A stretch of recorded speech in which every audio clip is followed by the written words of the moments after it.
All right, guys, welcome back. So Caleb is working on a Patriot manifold catalytic converter job.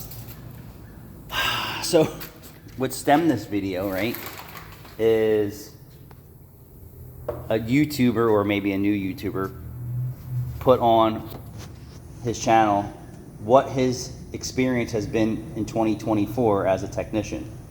And he goes on to say how horrible it is every day. Mm-hmm. How horrible it is. And I didn't get into where he works and what he does, but I'm sure no different if you're in a dealership or if you're in aftermarket or mom and pop or whatever parts of the world you're in. It never is an easy job. And if it gets easy, like Monday was easy, everything went easy, Wednesday went okay. Be ready for a headache Thursday. Thursday came into everything's a problem and a headache. And then here we go, Friday, we're starting our day off with same shit, yep. Right? Stud extraction. Broken stud in the cylinder head that should have came out easily. Plastic oil filter cap falling apart in my hands. Behind on work. Yesterday I'm farting around. We had a 5-hour turbo job. I spent 3 additional hours myself trying to get the new electronic wastegate actuator to stay in spec, and it wouldn't, and I finally just was defeated, and I said, F it, I'm done. Mm-hmm. You know, brand new part from the dealership. I suspect that that's bad right out of the box. And I asked Kate, I'm like, at the dealership, is it possible for technicians to put defective parts, new defective parts, in a box and return to a parts counter? And he said, yes, it is, because they don't check all the time. You're not going to take a sloppy, old, oily, ground up or broken part and say, oh, this is new, right?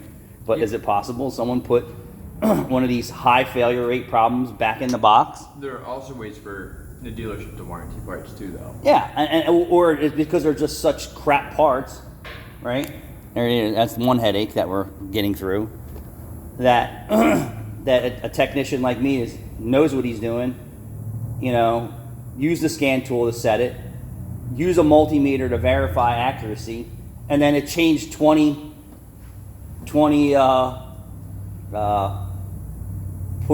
thousandths of a volt, or what was that? 2/10 of a 2/10 of a volt every time that I adjusted it, out of spec every time that I shut the car off, started up, went for a road test, and came back. It was about a turn out of spec every time, with a brand new turbo that we did a video and showed that the wastegate door worked perfectly fine versus the one that was worn out in the car. So I'm like, the defeat. Hours of under the hood, it's hot, you're getting burned, the part's not working with you, your scan tool's running low on battery because you've been out here for 4 hours screwing around with it. You have other things that you could be processing for customers and making money and being productive and happy, feeling confident and successful, and the joy that I find that I do every day. And then you get a kick in the balls and a punch in the face. Something like that. Job after job. So defeating, so mentally draining. Yeah. Like, I just want to go home.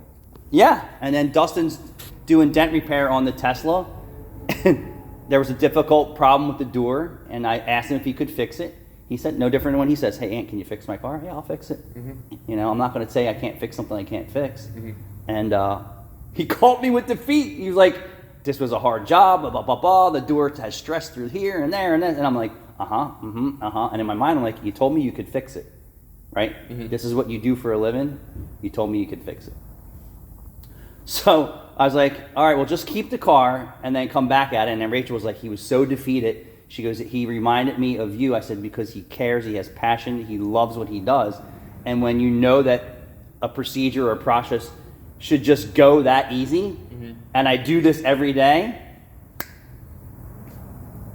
it comes to get you, And like same with athletes and things like that. They're running, they stretch the same procedure, and they go out and torn ligament or hamstring problem, or their ankle rolls, or motocross guys. Like, I hit this triple every time, and I've been doing it for 30 years, and then one time, that's it.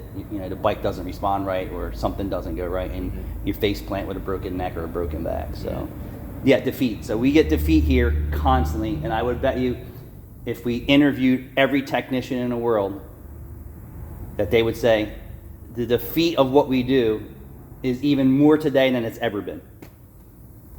Thanks for watching. But we keep on going.